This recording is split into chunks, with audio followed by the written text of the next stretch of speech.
Now, this part's a bit complicated, and I think I'm going to skip it for this audience. But no, I don't know. No, I'm not. It's very cool. So there was a practice in the Aleppo Codex that when there was an open section that consisted of at least an entire line, because guys, look, this is an open section here. But then there's a type of open section that's an entire line.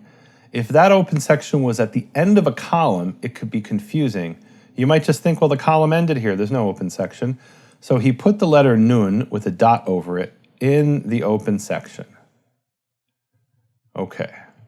And that nun was to, they say, to disambiguate, to make it clear that this was meant to be. It's kind of like when you get documents from your bank and it'll say, page intentionally left blank. You ever get one of those?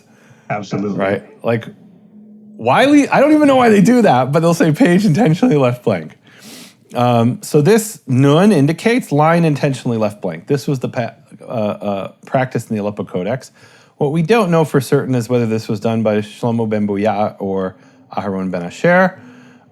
We have to do some tests, scientific tests, to prove that one way or the other. We could argue either way, really, at this point. All right, here's another example. It's pretty consistent. When there's an open space, which is at least, and I say at least because here it's more than a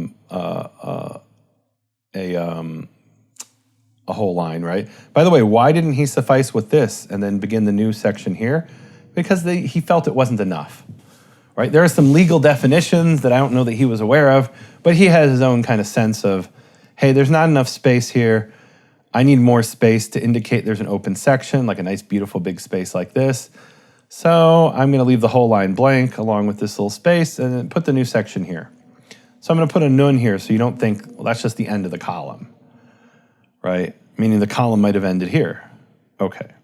So what's the beautiful discovery that Nelson... You have been listening to Hebrew Voices. To hear the rest of this conversation, head over to nehemiaswall.com and become a support team member today.